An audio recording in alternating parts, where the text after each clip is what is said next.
Halo teman-teman Madrasah Aliyah semua, apa kabar nih? Siap-siap ya, karena hari ini kita bakal melompat melintasi ruang dan waktu, langsung menuju sebuah era di mana ilmu pengetahuan tuh bersinarnya jauh lebih terang dari harta karun manapun di dunia. Bayangin aja, kita bakal membedah salah satu periode paling membanggakan dalam sejarah peradaban Islam. Sebuah masa di mana buku, iya buku, jadi benda yang paling berharga di muka bumi. Yuk kita mulai. Oke, mari kita selami ini sama-sama.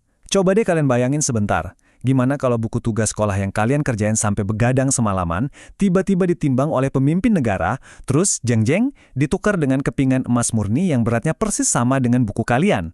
Kedengarannya kayak dongeng pengantar tidur kan? Tapi, percaya nggak percaya, ini beneran terjadi loh. Dan sejarah mencatatnya sebagai salah satu kebijakan paling fantastis yang pernah ada. Gimana ceritanya?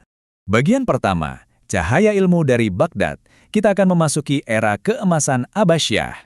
Nah, kalau kita susun garis waktunya nih, coba kalian bayangin kota Baghdad di masa itu.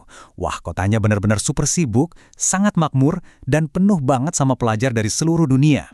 Masa keemasan peradaban Islam ini sebenarnya membentang panjang ya, dari abad ke-8 sampai ke-14 Masehi. Tapi nih, poin krusial yang mau kita bahas sekarang itu ada di tahun 813 sampai 833 Masehi. Saat itu yang berkuasa adalah Khalifah Abu al-Abbas Abdallah al-Ma'mun bin Harun al-Rashid.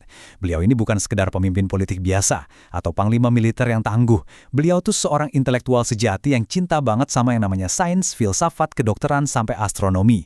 Di bawah komando beliau inilah, sejarah literasi dunia benar-benar mencapai puncak keemasannya. Lanjut ke bagian kedua, pusat riset lintas agama dan visi besar Sang Khalifah Al-Ma'mun. Dari visi besarnya itu, beliau memperbesar dan memperkuat fasilitas yang namanya Baitul Hikmah atau House of Wisdom. Tapi tunggu dulu. Tolong jangan bayangin tempat ini tuh cuma kayak perpustakaan kuno yang sepi, redup, dan berdebu gitu ya. Sama sekali enggak.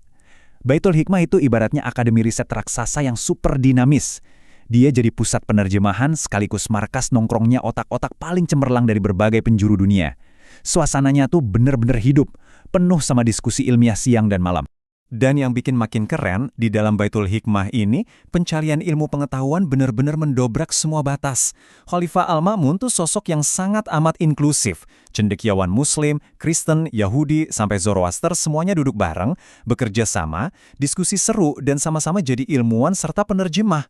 Mereka semua disatukan oleh satu hal yang sama, kecintaan mereka yang luar biasa terhadap ilmu pengetahuan. Keren banget kan? Terus, dari mana dong mereka dapat buku-bukunya? Nah, Sang Khalifah ini sangat ambisius. Beliau sampai mengirimkan delegasi diplomatik khusus dan kelompok ilmuwan buat menyeberangi lautan dan padang pasir. Rutenya nggak main-main, mereka pergi ke Kekaisaran Bizantium atau Romawi Timur, ke dataran Persia, sampai jauh ke India. Misi mereka cuma satu, cari, beli, dan kumpulkan naskah-naskah kuno berharga dengan harga berapapun. Pokoknya uang bukan masalah. Pasti pada penasaran kan karya siapa aja sih yang mereka cari sampai segitunya. Mereka itu memburu jajaran legenda pemikir besar dunia, teman-teman. Ada karya-karya Aristoteles, Plato, matematikawan Euclid, pakar medis Galen, ahli astronomi Ptolemaios, sampai tokoh matematika dari India, Brahmagupta. Buku-buku luar biasa ini diselamatkan dan dibawa melintasi perbatasan negara cuma buat dikumpulin di Baghdad. Masuk ke bagian ketiga, emas seberat buku. Ini dia nih, kebijakan yang paling fenomenal dari Sang Khalifah. Jadi begini, bawa buku ke Baghdad aja tuh ternyata nggak cukup. Bukunya kan pakai bahasa asing, jadi harus diterjemahin dulu ke dalam bahasa Arab. Nah, untuk memicu semangat para ilmuwan ini, Sang Khalifah nerapin rasio 1:1. Artinya apa? Setiap kali seorang penerjemah berhasil menyelesaikan terjemahannya, Khalifah bakal meletakkan buku itu di satu sisi timbangan, terus beliau menuangkan emas murni di sisi lainnya sampai posisinya seimbang. Masya Allah, berat buku itu dibayar sama persis dengan berat emas murni. Kebayang nggak sih gimana kayanya para ilmuwan zaman itu? Salah satu bukti nyata dari kedermawanan Sang Khalifah adalah sosok bernama Hunain ibn Ishaq. Yang bikin takjub, beliau ini adalah seorang ilmuwan dan penerjemah Kristen Nestorian. Tapi karena kualitas, akurasi, dan ketelitiannya saat menerjemahkan karya kedokteran Yunani itu juara banget, Hunain jadi salah satu orang yang paling banyak bawa pulang tumpukan emas.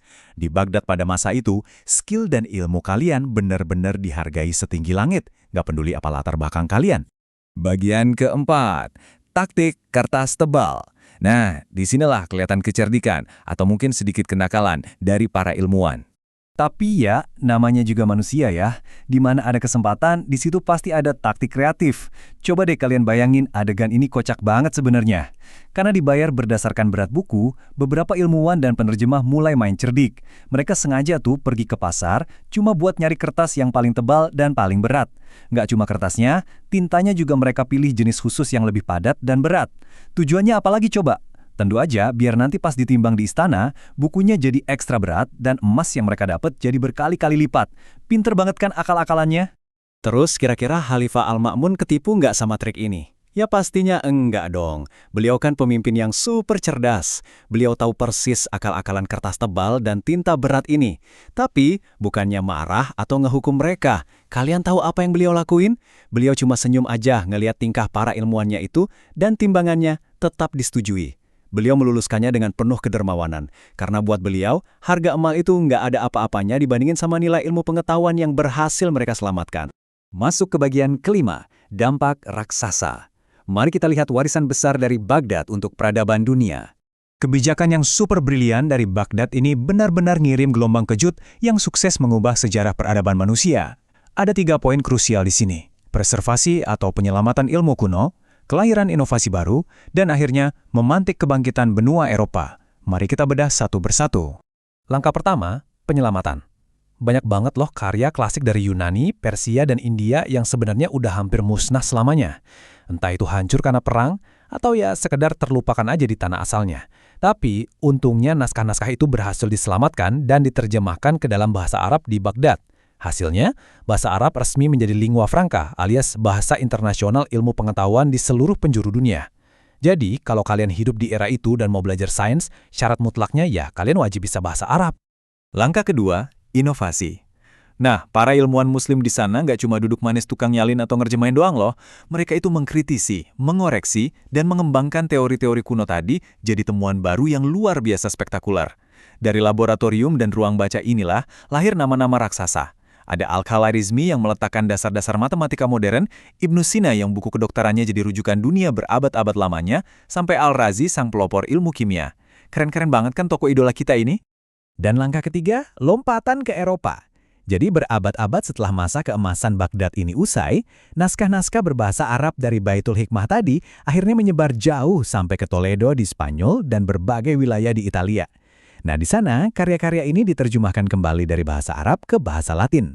Terjemahan inilah yang akhirnya ngebuka mata bangsa Eropa, narik mereka keluar dari abad ke-8, dan secara harfiah benar-benar jadi pemantik utama lahirnya era Renaissance di Eropa. Tanpa adanya Baghdad, sejarah modern Barat mungkin nggak akan pernah sama. Bagian ke-6 sekaligus bagian terakhir.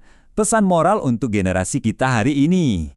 Nah teman-teman semua, sejarah Khalifah Al-Ma'mun ini ngajarin kita satu syarat mutlak buat kemajuan peradaban, yaitu penghargaan tertinggi terhadap ilmu pengetahuan.